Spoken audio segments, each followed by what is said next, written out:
Good day everyone and welcome to the F1 Corner. I hope you are doing extremely well once again.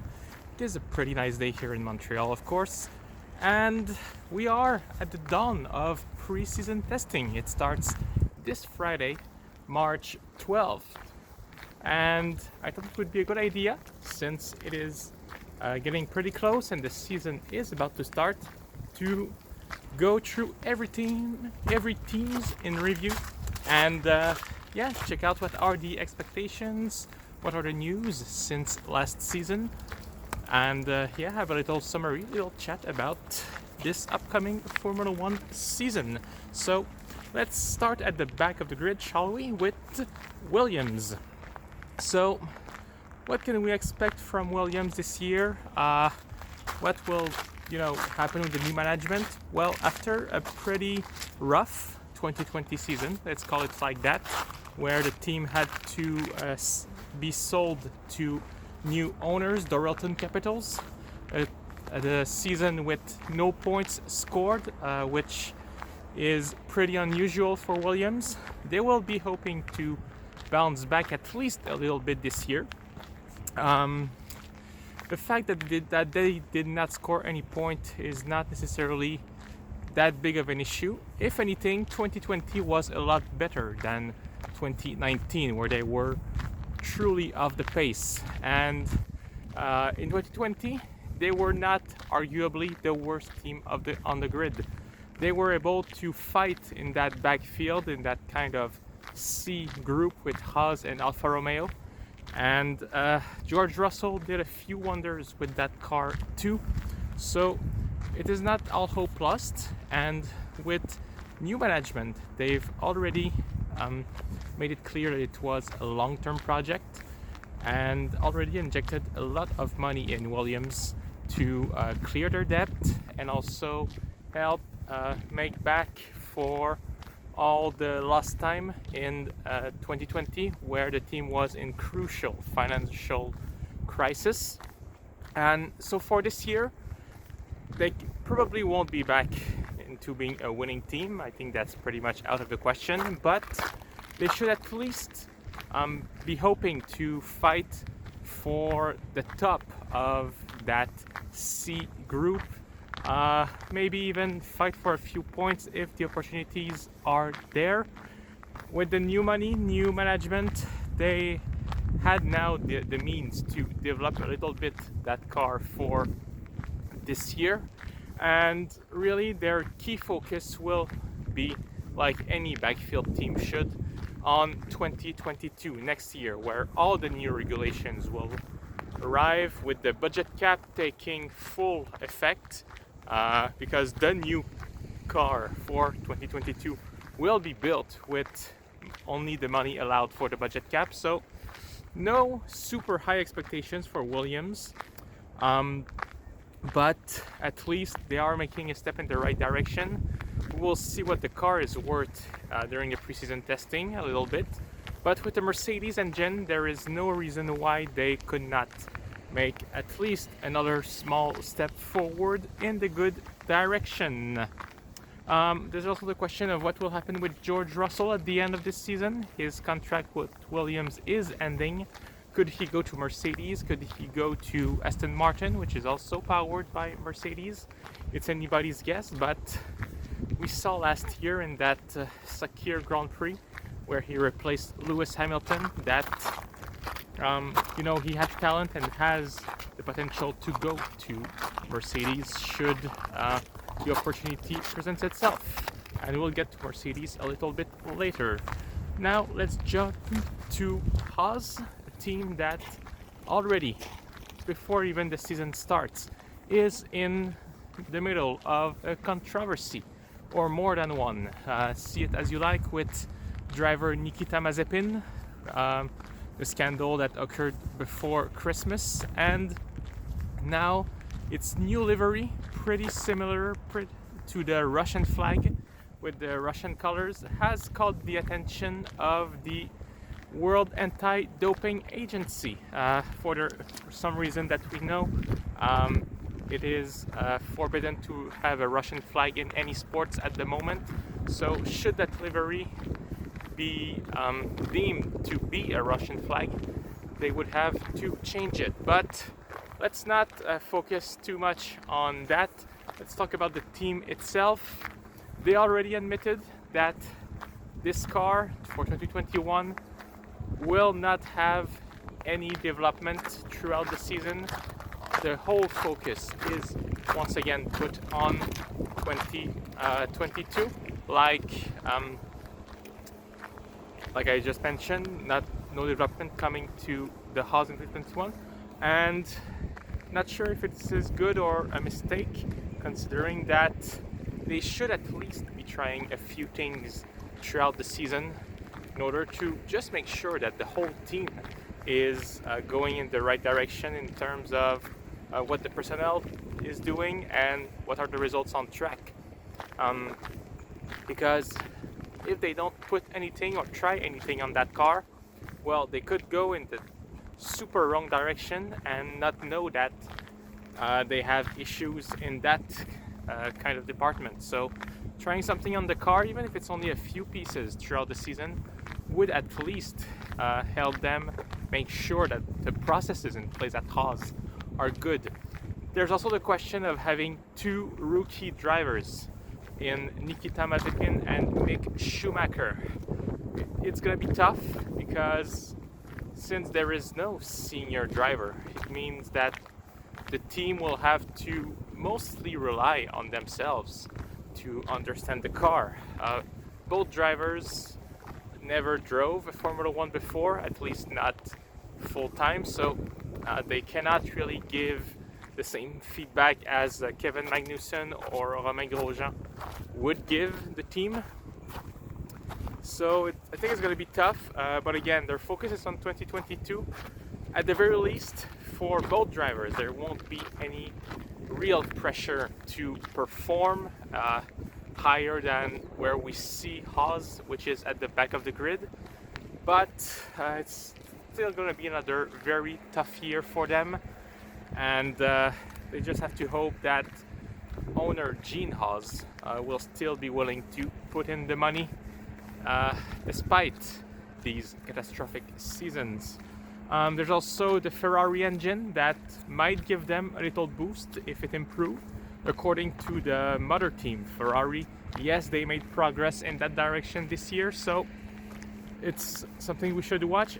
At the very least, if they have a good engine, they could still be fighting with the Williams and Alfa Romeo of this world. And speaking of Alfa Romeo, let's go to them. Alfa Romeo, not a bad season last year. They were starting to fall back at the end of 2020, but they started strong, being in the points a few times, and a team that could make it to Q2 if the circumstances were right. This season, well, again, if they have a boost from the Ferrari engine, this would be a most, because that team started well last year, and I guess they probably did not put enough development time or just went in a wrong direction somewhere. And of course, they were impeded by this Ferrari engine of last year. But their goal this season should really be to regularly be contenders for the last few places in the points, so 9th and 10th. And don't expect them to be very high in the standing either. The Alfa Romeo deal with Sauber is ending at the end of the season, so not sure how much money will go into that team or what will happen after. Will the deal be renewed or not?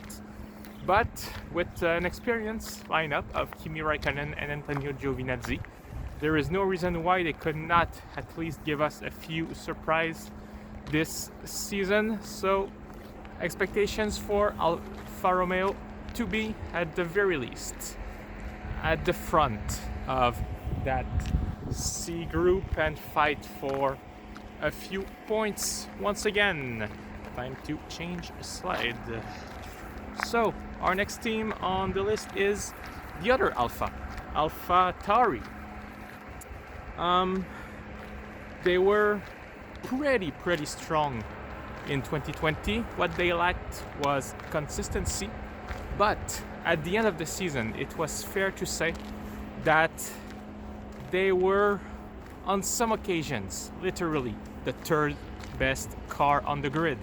And that is despite moving in a direction that is different from their sister team, Red Bull.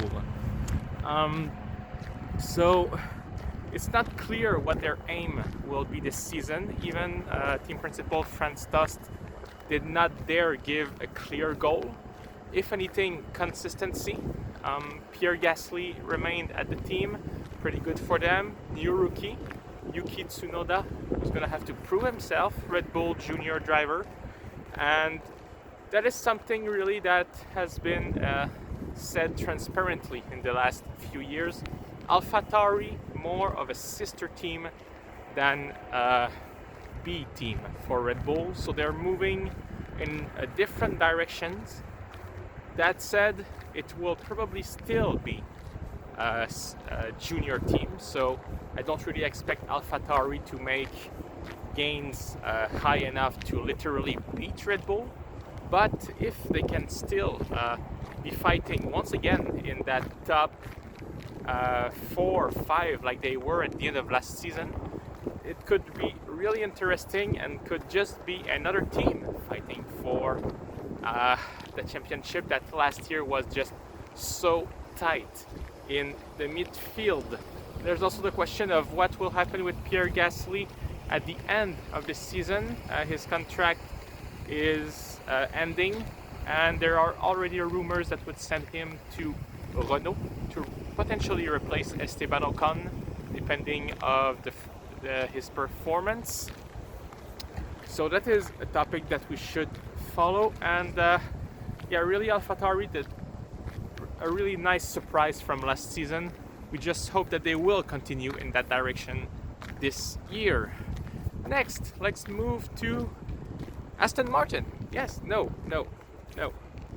yes. Yes, why not? Let's move to Aston Martin. I think I lost my Ferrari slide. Whatever.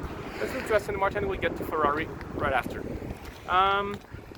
Aston Martin, new title sponsor, of course, new official constructors in the championship.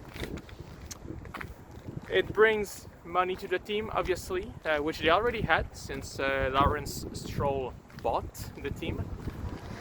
But their aim this season will be to show that they could develop what was a pink Mercedes in a way that will still be competitive. Since this year it was not permitted to copy as much as they did last year, they will have to show that they did good progress and good development work on that car. The signing of Sebastian Vettel, of course, is the big news for them. It's going to be a test for Seb. As we know, the last few seasons were far from glorious for him at Ferrari. Is it lack of motivation? Is he just not there anymore? We're going to find out this year, because he said himself that he's found back some motivations for this season by going to a new team, and hopefully this can help him relaunch his career, or at the very least end it in a more positive way than what we saw the last few years. Also Lance Stroll, the guy that also sparked a few fires when it was announced that he would be staying instead of Sergio Perez at Aston Martin / Racing Point. It's going to be his 5th season in Formula One. Still failed to really prove his worth. Yes, he's had a few very good results in the wet with a podium and pole position in Turkey. But yeah, still not consistent. Trouble beating his teammate, even though he knows the car as well. Remember last year he was getting upgrade and Perez was still beating him in qualifying. So Stroll, if he cannot really get consistent this season and even beat maybe Sebastian on several occasions, because Vettel is coming to this team not knowing the car. Stroll knows the car. I think there won't be any hope left for Lance to go into any big team. And I wish him well. I hope that he can perform, but really I think it is his last chance, and if he wants to get my own compliments, and he's gonna have to do better. Let's go to finally Ferrari. I found back my slide. Very young driver lineup this year with Charles Leclerc and Carlos Sainz. They have to do better than they did last year, finishing 6th in the Constructors' Championship, one of their worst results in history. They think that they made good progress because, if you remember, last year, just before the season, there were some guidelines issued for the engines manufacturing, which we think caused Ferrari to lose up to 50 horsepower, and then it messed up pretty much everything that they had planned for this season. They probably have made some gain, according to team principal Mattia Binotto. They did, and rework part of that car to make sure it would suit that engine now. What will happen with the two drivers, Charles Leclerc, Carlos Sainz? Officially they're on the same level, but I think we all believe that Charles is the number one driver and Sainz number two.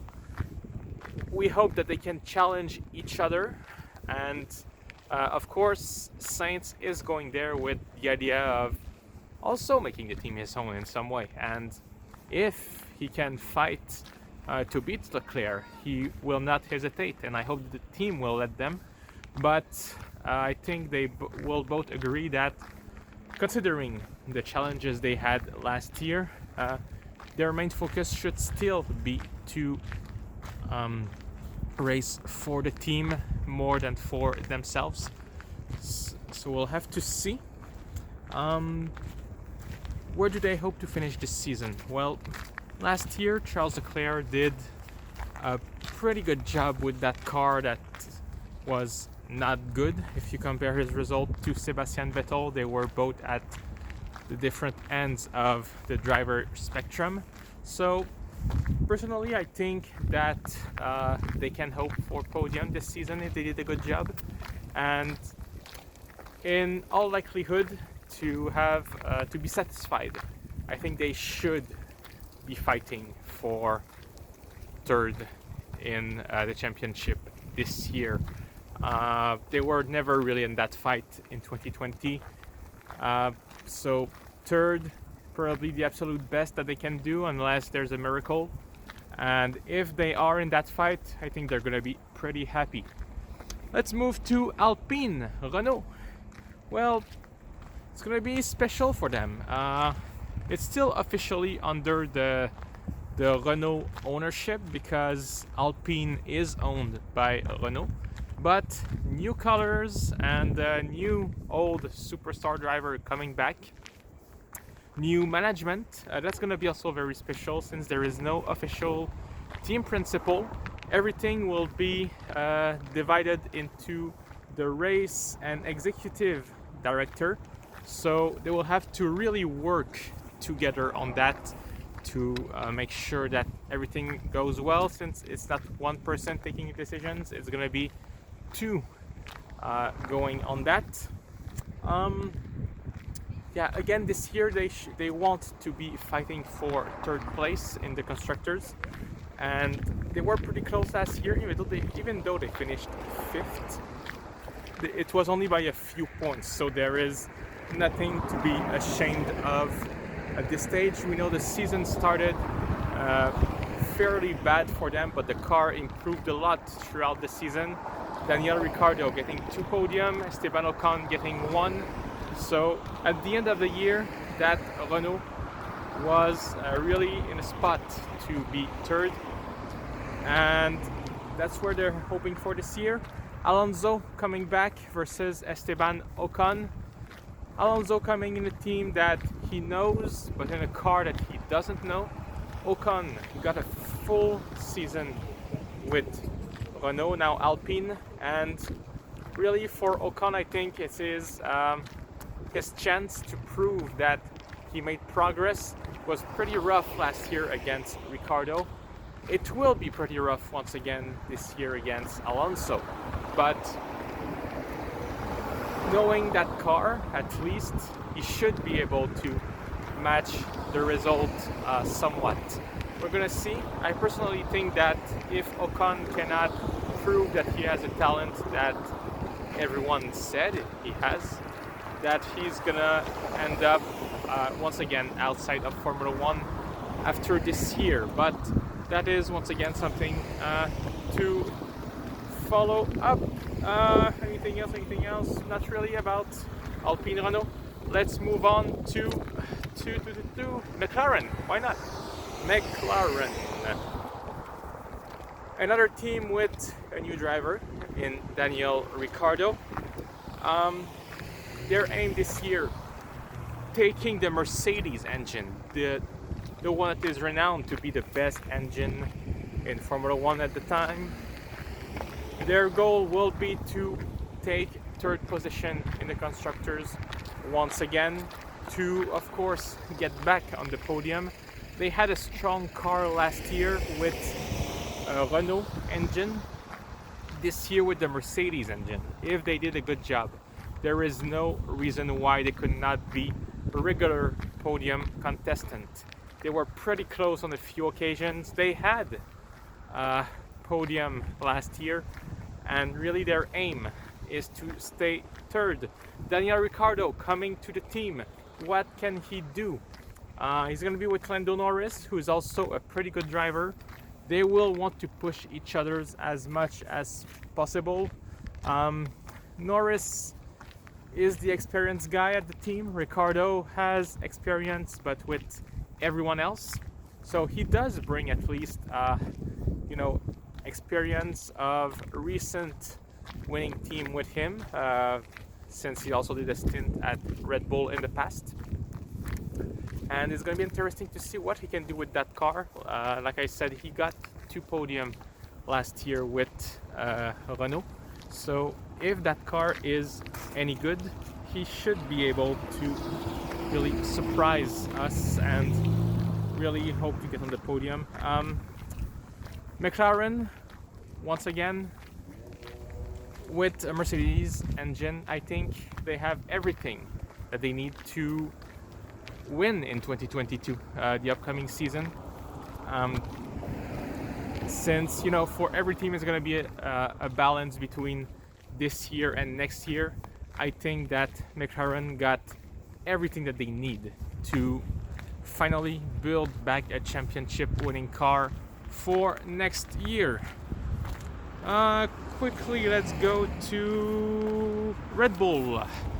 Red Bull. Well, Red Bull got, once again, a big task on their hands. We know that they're taking over the Honda engine at the end of the year, and that they're gonna maintain it themselves and develop their own engine department. But that also means that Honda brought all that of their upgrades that they wanted to bring next year in 2022. They brought it for this season. Let's start back.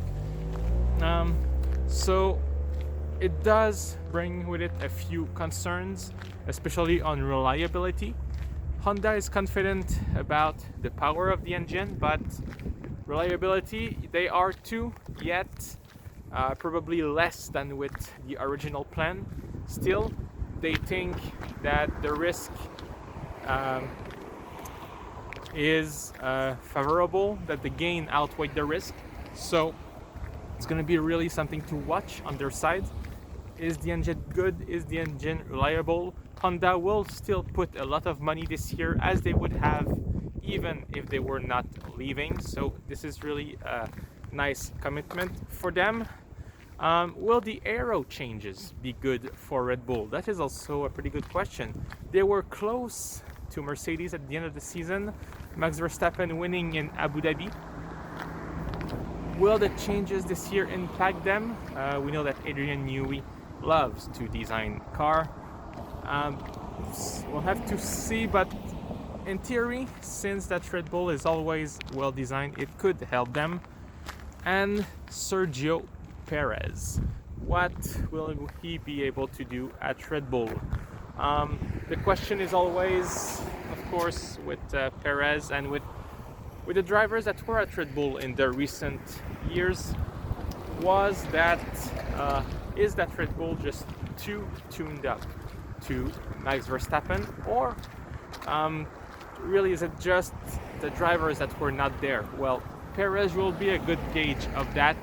It's the first time in his career that he can get a taste of a potential championship winning car.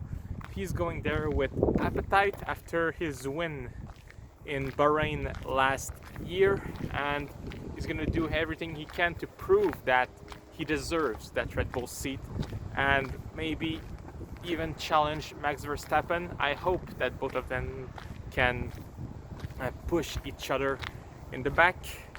And their goal for Red Bull this season, it's again, finishing second would be good. With a bit of luck, they could be more challenging to Mercedes this season. I don't have hope personally, and we'll get to that in a moment when we talk about Mercedes. But Red Bull just try to improve from last season and be more consistently fighting for victories.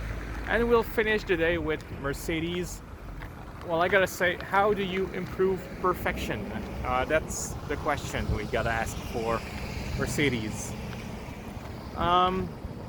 We know they've been working on 2021 for a very long time. They stopped putting upgrades on that car last year, even before half season. So really, they might have an edge on everyone else since they were able to work so early on the car, knowing the new rule changes, especially on the aero side. That doesn't mean anything, of course. They could have gone the wrong way, but all the processes in place since 2014 have shown that Mercedes is the team to beat. Question about Bottas and Hamilton. Both drivers are only on a 1-year deal. Bottas probably his last chance to prove that he can compete with Lewis Hamilton and make Nico Rosberg of himself. Hamilton, well, only a 1-year deal. What does the future hold for him? Is he staying at Mercedes? Is he not? In all cases, with both drivers at a 1-year deal, it means that the door will be open potentially for George Russell to step in next year should one of the drivers decide to leave the team. But again, focus on winning, and if everything goes well, I'm pretty sure getting another championship will be a breeze for them. And for 2022, it will also be interesting to see when they will develop that car, what will happen. If they put all resources on winning this year, it could mean that their next season will be compromised. Once again, topic to follow, but if I have to bet this season on who will win the championship, I would go with Mercedes once again. That's it for us today, guys. Thank you once again for watching. Please hit the like button and subscribe, and I will see you during preseason testing in a few days. From the F1 Corner, have a good day.